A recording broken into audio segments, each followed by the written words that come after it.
Let me tell you something most men in my situation would never say out loud. I know exactly what I am here. I'm a 63-year-old man from Dayton, Ohio, with a Social Security check of $1,200 a month. No savings account worth mentioning, no pension, no investment portfolio, no real estate, no backup plan. By every measure America uses to judge a man's worth at retirement age, I am broke, and I am living the best life I have ever lived. Now, before you decide what kind of story this is, and let me stop you, this isn't a story about a naive old man who got swept away by a beautiful young woman and lost everything. I've seen that story. I've watched other men live it right in front of me since I got here.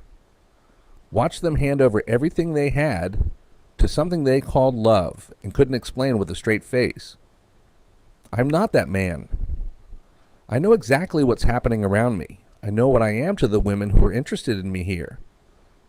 I know what my $1,200 represents in a country where the average monthly salary is maybe $400. I know the arithmetic of this arrangement as clearly as I've ever known anything.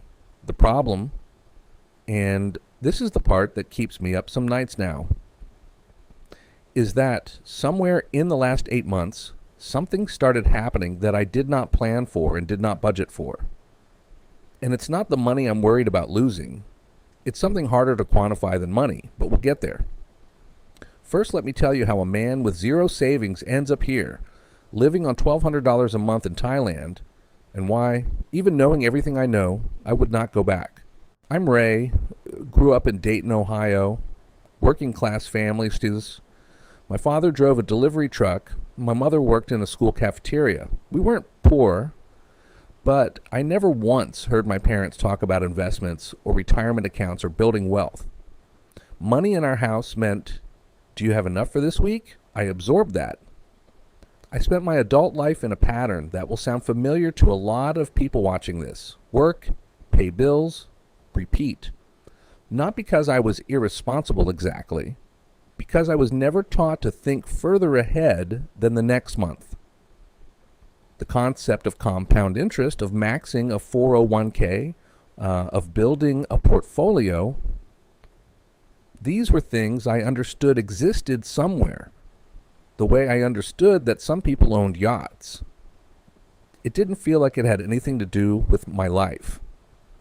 I had a rough early career, some warehouse work, some sales jobs, a stretch driving for a courier company that I actually liked until they downsized. Eventually landed at a mid-sized machine parts manufacturer in Dayton as a floor supervisor. Stayed there for 17 years. Salary peaked at around $61,000. Decent for Dayton. Not enough to build wealth on the way I was living. I married twice. First marriage, Carol, lasted 6 years. No kids. She left, understandably looking back. I worked too much and came home with too little energy for anything that mattered. Second marriage, Donna, lasted 11 years. We had one son, Tyler, born in 1998. Tyler's 25 now, lives in Cincinnati. We're close in the way that fathers and sons who went through a divorce are close. A little careful with each other. A lot of love underneath it, not always the easiest to talk to. Donna and I split in 2013. Again, understandably different people, different direction, the slow drift that happens when two people stop working at it. 2 divorces means 2 financial resets.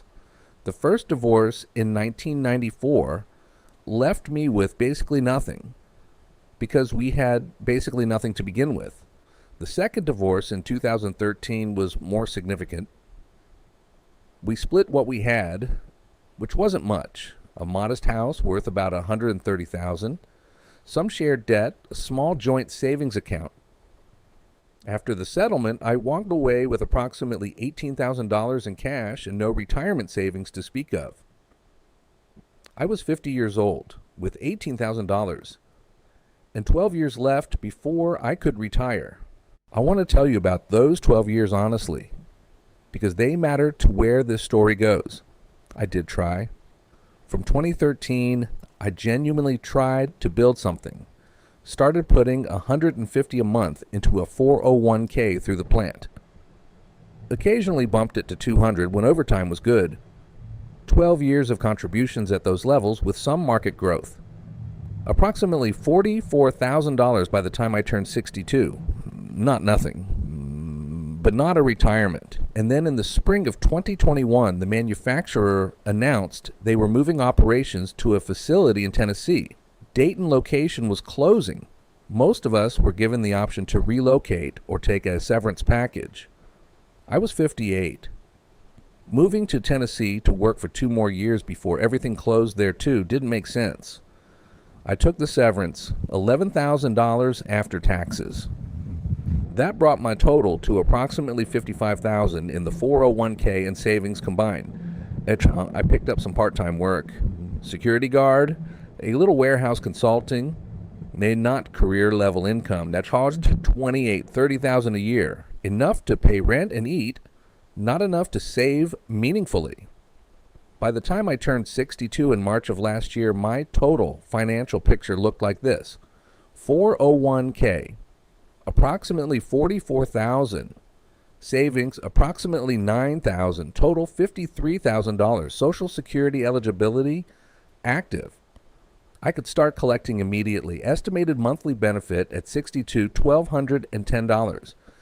And here was the decision I had to make. Stay in America on $1,200 a month from Social Security, drawing down $53,000 in savings that would be gone within 4 years at any realistic spending rate, trying to supplement with work that was getting harder to find at 62 with a plant floor resume, or leave. I'd been watching YouTube for 2 years, not passively, specifically, deliberately. I'd found the Expat community, the channels about Americans living in Southeast Asia, in Latin America, in Eastern Europe. I'd watched hundreds of hours of ordinary people explaining what their lives actually cost in Chiang Mai, in Cebu, in Medellin. I'd done my own spreadsheet in Swaziland, and I say this as a man who is not naturally a spreadsheet person, so it shows you how serious I was. In Chiang Mai, Thailand, rent for a reasonable 1-bedroom apartment, $300 to $450. Food, a mix of local markets and occasional Western restaurants, $200 to $250. Utilities, phone, internet, $80 to $100. Transport, $40 to $60. Health insurance, private international coverage for a 62-year-old American male, about $200 to $240 a month for solid coverage. Miscellaneous, $100. Total realistic monthly budget, approximately $950 to $1,200. My Social Security check, $1,210. I could live in Thailand on Social Security alone, not extravagantly, but genuinely. Not drawing down savings, not going backward. Just living on $1,200 in a place where $1,200 is real money. In Dayton, $1,200 a month didn't cover rent and groceries, let alone health insurance. The decision was not complicated once I actually built the numbers. In April of last year, I booked a one-way flight to Bangkok. I cashed out the $44,000 from the 401k as, took the early withdrawal penalty, which hurt, walked away with about $38,000 after taxes and penalties, combined it with the $9,000 in savings, $47,000 emergency fund, touch only if necessary. I landed in Bangkok on a Tuesday morning with 2 suitcases, $47,000 in a U.S. savings account, a $1,200 monthly check coming regardless of what I did, and absolutely no plan beyond the first 2 weeks. Probably should have had more of a plan. What nobody told me, what I don't think you can actually be told until you experience it, is what it feels like to arrive in Thailand as a 62-year-old American man with a modest income, because the experience is not what I expected at all. Let me be honest about something that most men in my situation either don't admit or dress up in language that obscures what they actually mean. Back in Dayton, I was invisible, not cruelly, not dramatically, just the quiet invisibility of a working-class man in his early 60s with a modest income, a used car, an apartment that wasn't impressive, and the kind of face that women in America look through rather than at. I'm not bitter about it. I'm just being accurate. Actually, I went on maybe 4 dates in the 9 years after Donna and I split. 4 in 9 years. Apps that went nowhere, conversations that fizzled. The particular loneliness of being a man that the world has decided is past his useful date. When I landed in Thailand, I didn't arrive expecting anything to be different on that front. I arrived for the financial math. That was my reason. That was my whole reason. What I discovered in the first month, and I'm going to say this as plainly as I can because I think the plain version is more honest than the euphemistic one, is that it's in Thailand, as a Western man with even a modest income, you are not invisible. You are, in a very specific and very real sense, desirable. Not because of your face or your body or your personality or your conversational brilliance, because of what you represent economically. $1,200 a month makes me poor by American standards. In Chiang Mai, where the average monthly salary for a local worker is roughly 15,000 baht, about $420, $1,200 a month makes me, by local comparison, a man of means. I want to be clear about what I just said and what I didn't say. I did not say the women here are mercenary or calculating in any simple way. What I'm saying is that the economic reality of the country creates a dynamic that doesn't exist in the same way in America. Women here, especially younger women from working class or rural backgrounds, see a Western man with stable foreign income and make a rational assessment. Is he kind? Is he reasonable? Can he provide stability? If the answers are yes, then the 40-year age gap is less of an obstacle than it would be in a culture where economic equality between genders exists at a higher level. I understood this dynamic before I arrived. I understood it from the forums, from the YouTube channels, from the frank conversations I'd had with other expats online. I arrived with what I believed was a completely clear head about it. I still believe I understand the dynamic. What I underestimated was how the dynamic would feel from the inside. Within the first 2 months of being in Chiang Mai, I had been approached, flirted with, and genuinely courted by more women than in the entire 9 years prior in Dayton. Women in their 30s, women in their late 20s, women who were 25, 24, 23, young women who smiled at me on the street, who talked to me at markets, who asked where I was from, who were curious about America, who found me interesting in a way that no one in Dayton had in almost a decade. I'm 62 years old. I have a gray beard, a modest belly, glasses I've worn since my 40s. I'm not a remarkable looking man by any American metric. Here I am, by some measures, a catch.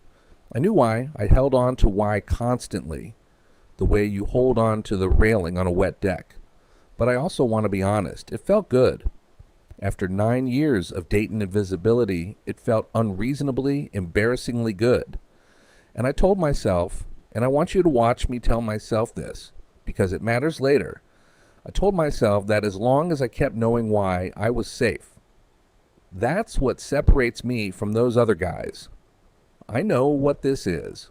I settled into an apartment in the Nemen area of Chiang Mai. 8 months in, it cost me $390 a month. Modern, clean, small rooftop pool. Nice neighborhood. My monthly budget landed like this. Rent, $390. Food, $220. Utilities and internet, $95. Transport. I rent a scooter when I need it, mostly walk. $55. Health insurance, $215. Decent international plan, covers hospitalization, most now patient. Miscellaneous, coffee shops, occasional temple visits, the small costs of a life, $120 total, $1,095. My Social Security, $1,210. Monthly surplus, $115, not a lot, but positive. I'm not going backward. The $47,000 in savings untouched, sitting in a U.S. account, emergency fund. It's the most important number I have because it's the only buffer between my current life and a very hard situation. I don't touch it. I will not touch it. I repeat that to myself regularly, the way some people say a prayer. I met Nong in my 3rd month. She's 26 years old. She works at a small clothing stall at the Sunday walking street market in the old city. Her full name is Nong, which means beautiful woman in Thai.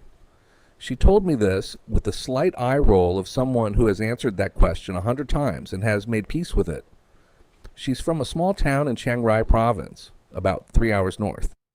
Came to Chiang Mai 4 years ago to work, sends money home to her mother every month. Smart, quick sense of humor once she's comfortable with you. Speaks English well enough for real conversation, better than she thinks she does, which is something I've noticed is a pattern here, people underestimating their own English. We started talking in the market. I bought a shirt I didn't need because I was enjoying the conversation. The second week, she remembered what I'd bought and asked if I'd worn it yet. I went back a 3rd time. At some point, we exchanged numbers. And here is where I want to be very precise about my own state of mind, because it matters enormously to where this story goes. I knew.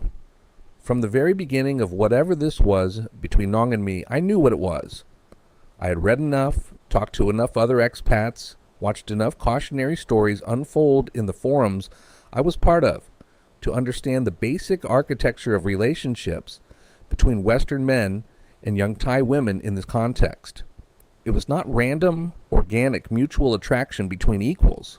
It was a specific type of relationship that exists in a specific economic context, and pretending otherwise was the first step toward becoming one of those guys who comes to Thailand and loses everything. I told myself very clearly, this is transactional.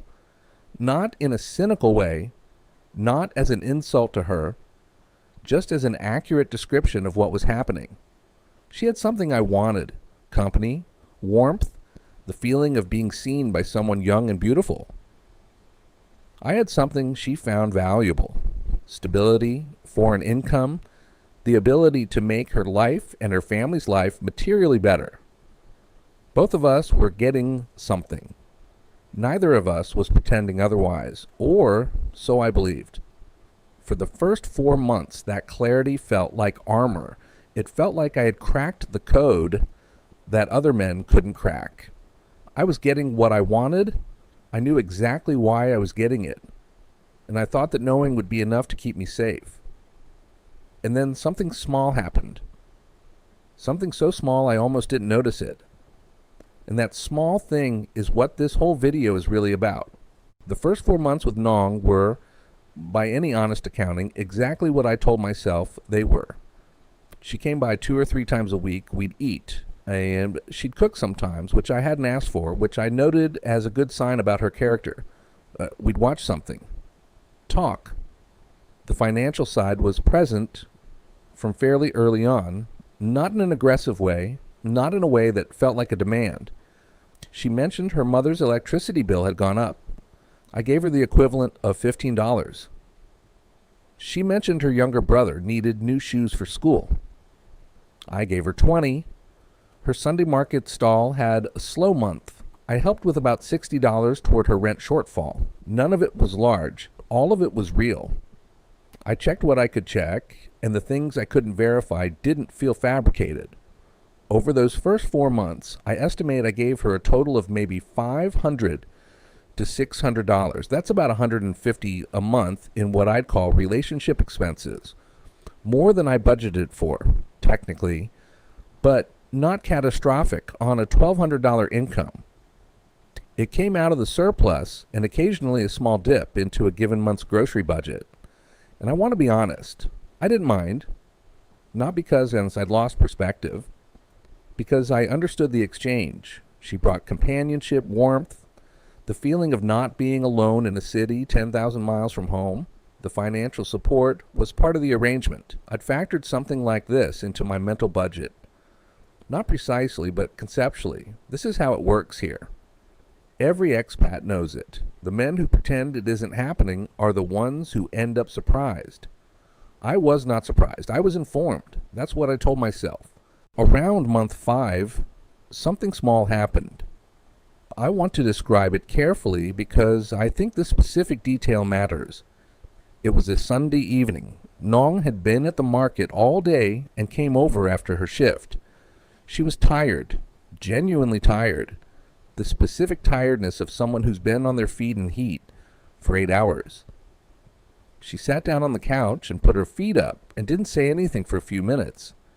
Just sat there, his head back, letting the fan move the air around. And I went to the kitchen and made her a glass of iced coffee.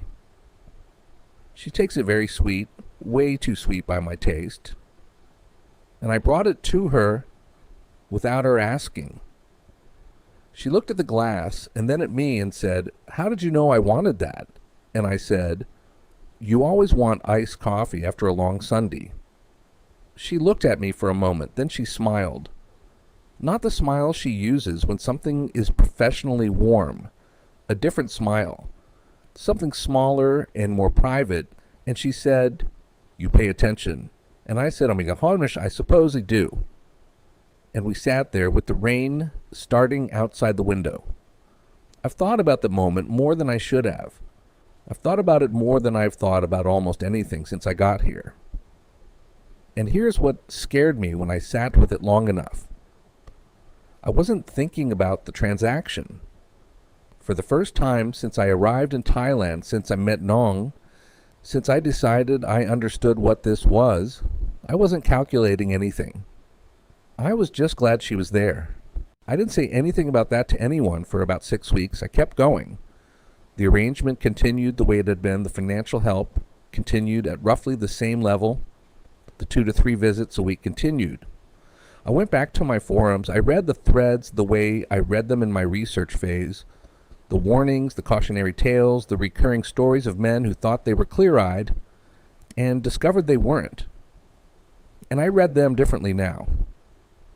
Not as a man reading about other men's mistakes, as a man wondering if he was in the early chapters of one, the financial picture around month 6. My monthly surplus had narrowed, not because of anything dramatic, just the accumulation of small things. Nong's mother needed a doctor visit in Chiang. Real situation, real bill, $82. I took Nong to a nicer restaurant for her birthday or Stomlinurusina, something I chose to do. Not something she asked for, $65. A long weekend trip to Pai, a small mountain town about 3 hours from Chiang Mai that she'd mentioned she'd always wanted to visit. Accommodation, food, transport, approximately $210. The monthly small things. Her market shortfall this month, her brother's school fee, a small problem with the family's motorbike, approximately $140. Month 6, total spending beyond my baseline, approximately $507. I had a monthly surplus of $115. I spent $507 over budget. Net, I dipped into savings by approximately $392 that month. First time I touched the $47,000, $392. I noticed. I told myself it was 1 month. I told myself I'd tighten up. I told myself the pie trip was a one-time thing and it wouldn't happen again. And then month 7, I did it again. Different reasons, similar amount. I need to tell you about a conversation I had around this time with another expat, an American named Carl, about 67, who'd been in Chiang Mai for 5 years. Carl had the specific quality of a man who has made every mistake available and come out the other side not bitter, but just very, very clear. We had coffee one morning, and I told him carefully about Nong, the arrangement, the iced coffee sundae, the slowly narrowing surplus. Carl listened without interrupting, which is rare, and then said, "Let me ask you something. When you imagine next month, is she in it?" I said I didn't understand the question. He said, "When you picture next month, where you're going, what you're doing, what your days look like, is she just kind of there in the picture without you having to put her there deliberately?" I didn't answer for a moment. He nodded. "That's the thing," he said. It's not the money that gets you. The money is just the symptom. It's when they start appearing in your future without you inviting them. That's when you're already further in than you think. I drove home on the scooter thinking about that, and I hated that he was right. Month 7 was when I crossed a line I had drawn for myself very clearly at the beginning. And the thing is, I didn't cross it recklessly. I crossed it thoughtfully, which is actually worse. In month 7, Nong mentioned almost incidentally the way she mentions things, not as a demand, but as a piece of information, dropped into a conversation that her family's house in Chiang had a structural problem with one wall. Old house. The concrete was cracking. The landlord said if they didn't fix it, he'd evict them. The repair cost 45,000 baht, approximately $1,260, 1 full month of my Social Security. I sat with that for a week. I ran it through every filter I had. I knew what this was until I knew that family house repair is one of the most common financial requests in exactly this kind of relationship, documented in approximately 1,000 forum threads I had personally read. I knew that giving this money would send a message about what I was willing to do, and that message would set a new baseline for every request that followed. I knew all of this, and I gave her the money not impulsively. I took a week, and at the end of the week, I gave her $1,260. Her reaction was different from what I expected. She didn't perform gratitude in the way I'd been vaguely praised for. She didn't cry. She didn't call me the most generous man she'd ever known. She just looked at me quietly for a moment and then said, "I'll pay you back." I told her she didn't have to. She said, "I know, but I want to." She's paid back $240 of it over the months since. 50 here, 40 there, for market days when she did well. She didn't have to do that. She absolutely certainly did not have to do that. I've thought about those $240 more than the $1,260 I gave her. Here's the full financial picture through month 8, because I want you to see it clearly. Starting emergency fund when I arrived, $47,000. Month 1 through 4, small relationship expenses, approximately $580. Month 5, approximately $290 over baseline. Month 6, approximately $392 drawn from savings. Month 7, $1,260 for the house repair, plus approximately $230 in other relationship expenses. Month 8, approximately $310 over baseline. Total drawn from emergency fund through 8 months, approximately $3,062. Remaining emergency fund, approximately $43,938. Now, let me contextualize that number. In 8 months, I have drawn down roughly $3,000 from my emergency fund. That's about $380 a month on average. At that rate, my $47,000 fund, which I told myself I would not touch, and lasts approximately 10 years before it's gone, which sounds long, until you remember that I'm 63 years old with no other income beyond Social Security. If I'm spending down at this rate, by 73, I have nothing but the $1,200 check. And $1,200 in Thailand today feels sufficient. But $1,200 in Thailand in 10 years, with inflation, with healthcare costs as I age, with whatever other life brings, might not be. I know these numbers. I have run them multiple times. I have sat with them at my kitchen table the same way I sat with the original decision to leave America. And here's the problem I have not been able to solve. Knowing the numbers doesn't seem to be changing my behavior, because there's a new thought that's been sitting in my head for the last 6 weeks. And it's the thought I haven't told anyone yet, not Carl, not my son Tyler. It's the thought that, if I'm honest, is the real reason I'm making this video. I'm going to tell you what I've been thinking, not because I've decided. I haven't. but because I think saying it out loud, even to a camera, even to strangers, might help me hear how it sounds. And how it sounds might tell me something. I've been thinking about marrying Nong, not in the vague, romantic, spontaneous way, in a deliberate, practical, specific way. I've been thinking about the fact that I see her 2 or 3 times a week, and she leaves, and I don't know who she's talking to when she's not here. I don't know who else she's seeing. I don't know what her life is outside of this apartment. And I've realized recently, in a way that was uncomfortable to recognize, that it bothers me. Not in a casual way, in a real way, in the way that suggests I am not as clear-eyed about this arrangement as I believed I was 8 months ago. I've started building a case in my head, not a romantic case. I want to be precise about this. I haven't lost my mind.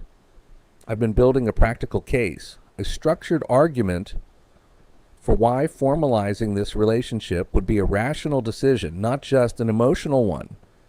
Here's what the argument sounds like in my head. Right now, I have an informal arrangement with a 26-year-old woman in a country where I have no family, no long-term friends, no permanent support structure. If I get sick, really sick, the way 63-year-old men sometimes get sick, I am alone here. I have a health insurance card and a U.S. phone number with no one in time zone to call. If I'm in the hospital, Nong would be the person who shows up. She already would be, honestly. I know that about her. But without a formal relationship, she has no standing.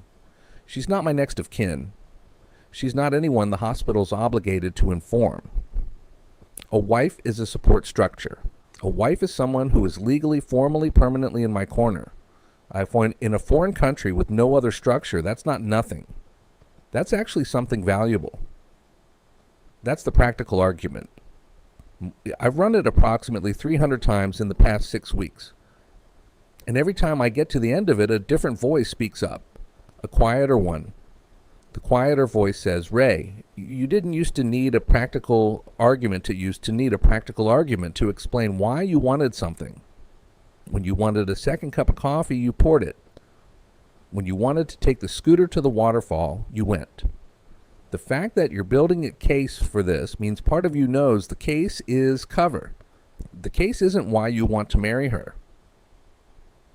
You want to marry her because you sat on a couch in the rain with a glass of iced coffee and something shifted. And now you want to make sure it stays?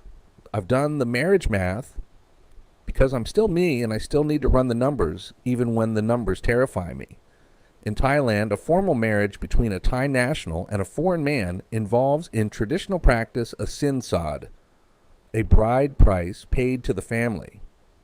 The amount varies widely by family background, location, education level of the woman. For a woman from a rural family in Chiang province with some education and a working history, the range I've researched is approximately 100,000 to 300,000 baht. That's approximately $2,800 to $8,400. Call it $5,000 as a reasonable middle estimate. On top of that, the ceremony, travel for family, the practical costs of a wedding, in Thailand, even a modest one. Another $1,500 to $2,000. Total reasonable cost to get married, approximately $6,500 to $7,000. That's almost 15% of my emergency fund gone in a weekend. And marriage comes with ongoing implications. A wife means her family is more formally my family. The roof repair was $1,200. What's next? Once there's a formal structure that makes the obligation explicit rather than voluntary. A wife means if she's unhappy, divorce in Thailand has its own structure and costs. A wife means I am a 63-year-old American man married to a 26-year-old Thai woman on $1,200 a month and $43,000 in savings, with no other income coming. I have done the math. The math says, don't do this. The math says this is exactly the mistake that every man who has come before me and had this exact thought has made. The math says, Carl warned you. The forums warned you. You warned yourself. The math says the iced coffee moment was real, but it was a feeling, not a plan. And yet, I keep coming back to one question that the math doesn't answer. What am I doing here? Not geographically. I know the geography. Chiang Mai, Thailand, Niman area, nice apartment, $390 a month, good life. I mean existentially. What is this? If I'm being completely honest about the life I have built here, the arrangement with Nong, the transactional foundation I was so clear-eyed about, I have to ask myself, what is the version of this that I'm actually okay with long-term? Is it a 63-year-old man who lives alone in a Thai apartment and sees a young woman several times a week and pays for things and knows exactly what it is and does it anyway, indefinitely, until one day she moves on and he finds the next arrangement? Is that the life? Because when I describe it that clearly, I don't entirely recognize myself in it. The guy from Dayton who drove a delivery route and fell asleep with Linda's, with Donna's fan and with Carol's, the guy who coached Tyler's Little League for 2 years and still has the photo, does that guy become someone who has arrangements? And then the counter question, which is just as uncomfortable, is wanting something more than an arrangement just loneliness dressed up as ethics? Is the marriage thought not wisdom, but just the same need that drove the iced coffee moment, asking for a bigger commitment so it can be more sure of itself? I don't know. I genuinely do not know. And I'm 63 years old, and I don't have a lot of extra years to spend getting this wrong. What I do know is this. I have not talked to Nong about any of this. She doesn't know I've been sitting here building a case for a future I'm not sure I should want. And I think the reason I haven't told her says something important. I'm just not sure yet what it says. I want to tell you where I am on an ordinary Tuesday morning because I think the ordinary version of a life is more honest than the highlight version. I wake up around 7, I make coffee, real coffee, not the instant stuff that's everywhere here. I bought a small pour-over setup in month 2. One of the few indulgences I gave myself. I sit on my small balcony and watch the street below. A woman sets up a noodle cart. A monk in saffron walks past with a bowl for alms. A tuk-tuk negotiates with a tourist. It's beautiful, genuinely, quietly beautiful. I am not in Dayton. I am not invisible.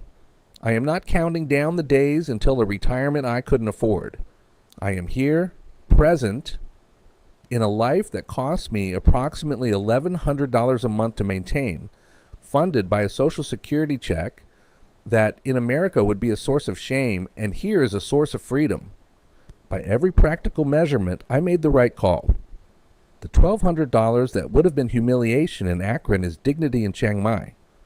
The $43,000 that would have lasted 4 years in Ohio is a meaningful emergency fund here.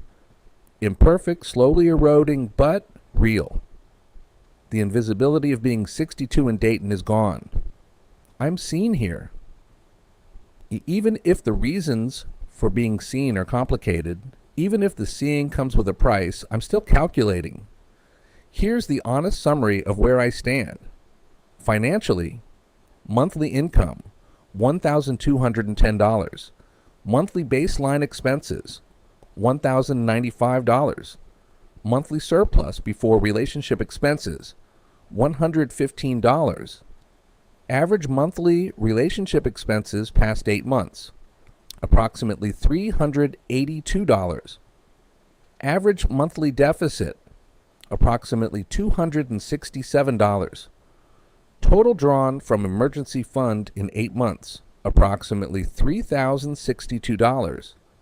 Remaining emergency fund, approximately $43,938. At current rate, emergency fund depleted in approximately 10 years. My age when that happened, 73. That is the number that keeps me honest. Emotionally, I arrived with clarity. I have less of it now, not none, but less. I know what Nong and I are. I still know that. I also know that I make her iced coffee on Sunday evenings without being asked which, and that this is not the behavior of a man who has fully maintained his original position.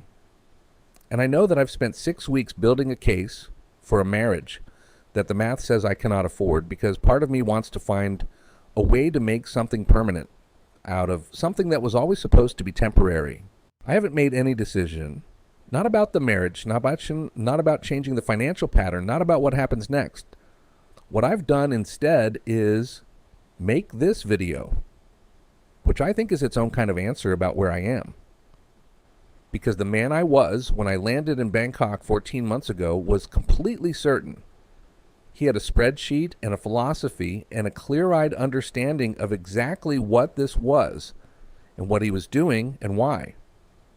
That man didn't need to talk to anyone about any of this. He had it handled. The man recording this, sitting on a balcony in Chiang Mai with $43,000 he promised himself he'd never touch, and a marriage idea he hasn't told the woman in question about. This man is less certain. And I think less certainty at this stage of the story might be the most honest update I can give you. So let me ask you something, because I'm going to do something I've told myself not to do ever since I first sat down to figure out this life. I'm going to ask for outside perspective. Here's the first thing I want to know. If you've lived this as an expat, as someone who's been in a relationship with a significant economic imbalance, as someone who told themselves they knew what something was and then discovered they didn't, at what point did you know the difference between genuine connection and the very convincing feeling of genuine connection? Because I'm not sure I know how to tell them apart from the inside. And I'm not sure anyone can. Here's the second thing. The money. I came here with a plan, $1,200 a month, don't touch the emergency fund, live within the surplus. 8 months in, I've touched the fund more than 10 times. I'm running a monthly deficit of about $267 on average. And I'm thinking about a marriage that would cost me $7,000 up front and an unknown amount structurally for the rest of my life. What would you do? Stay the course, acknowledge the drift, tighten up, get back to the original plan? Or is the original plan already compromised in a way that means I need a new one? And here's the third thing, the honest one. Am I the man I thought I was when I landed here? The clear-eyed one. The one who knew what this was. The one who had read the forums and understood the dynamic and said, I am not going to be one of those guys, or am I exactly one of those guys just at an earlier chapter? Because from where I'm sitting, I genuinely can't tell, and I think the fact that I can't tell is probably the most important information in this entire video. Tell me what you see from out there. I'll be reading every comment.